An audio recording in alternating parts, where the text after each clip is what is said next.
ওই বনগা যে উপনির্বাচন হয়েছে ওদের কল্যাণীতে বলা হয়েছে নাকি আমাকে দায়িত্ব দেওয়া হয়েছে, কিন্তু বিতনুদা তোমাদের জানা আছে হয়তো লাস্ট যেদিনকে কালীঘাটে মিটিং হয় তাতে বনগা উপনির্বাচনের জন্য প্রায় 40 থেকে 50 জন নেতা, মন্ত্রী, এমএলএ, এমপি সকলকে দায়িত্ব দেওয়া হয়েছিল যে প্রচার করার জন্য, কিন্তু একটিবারের জন্য কিন্তু শুভ্রাংশু রায় নামটা উচ্চারণ হয়নি।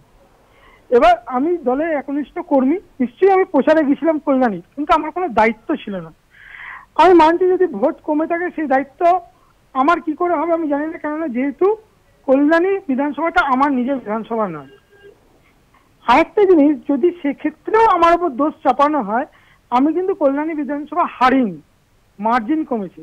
সেক্ষেত্রে তুমি যদি দেখো লাস্ট লোকসভা নির্বাচনে 2014 সালে ব্যারাকপুরে ভাটপাড়া আসনটা কিন্তু হেরে গেছে, বারাসাত লোকসভার ক্ষেত্রে বিধাননগর হেরে গেছে, শ্রীরামপুর লোকসভার ক্ষেত্রে শ্রীরামপুর বিধানসভা হেরে গেছে, ইভেন দক্ষিণ কলকাতা আসনের ক্ষেত্রে একটি বিধানসভা কিন্তু হেরে গেছে।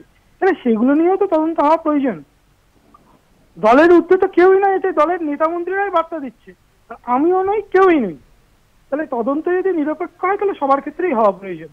দলে প্রার্থী মমতা ব্যানার্জি আমাকে করেছিল, মমতা ব্যানার্জির ডাকেই আমি এই দলে এসেছিলাম, সিঙ্গুর আন্দোলনে রোজ আমি গেছি সেখানে, এবং তিনি আমাকে টিকিট দিয়েছিল, সেটাও আমি এখনো মনে করি। কিন্তু দেখুন, বাবার অসম্মান, নিজের আত্মীয় স্বজনের অসম্মান থেকে সবার আগে, তাহলে আমার স্ত্রী আমাকে প্রশ্ন করবে যে তোমাকে যদি কোনো সময় আমাকে নিয়ে অসম্মানিত হতে হয় তুমি কি করবে, তাহলে নিশ্চয়ই আমি তখন বাবার পাশেই দাঁড়াবো। সেরকম ব্যাপার হয়ে দাঁড়াচ্ছে এখন।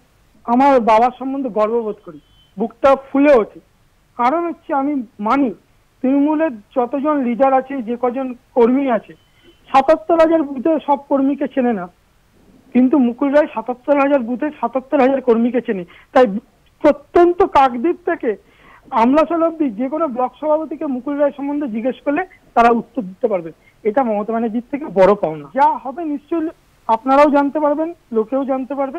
তবে আমরা বলতে পারি আমরা তৃণমূলের একনিষ্ঠ সৈনিক।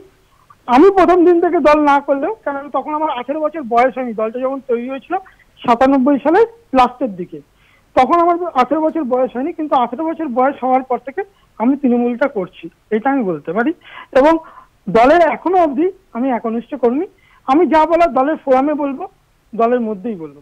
হরিণঘাটা নিয়ে তো প্রশ্নই তোলার ব্যাপারই নয়, কেননা হরিণঘাটে আগের বার লিড ছিল 8,000-এ, এবার সেটা 18,000 হয়েছে। আর কল্যাণীতে 10% কমেছে, সেটা আগের লোকসভাতে অনেক বিধানসভাতে হেরে গিয়েছিল, তাহলে সেখানে কি হলো? তবে আমি পুত্র হিসেবে সবসময় আমার বাবার পাশে আছি, আর দল যদি কোনো সিদ্ধান্ত নেয় সেটা মাথা পেতে নেবো, এটাতে কোনো দ্বিমত নেই। মানুষের ভোটে জিতে এসেছি, মানুষের সামনেই শেষ করবো সবটা। আমি যতদূর জানি 2011 সালের কিছুদিন পর থেকে এই বাংলাতে দিদি থাকতেন।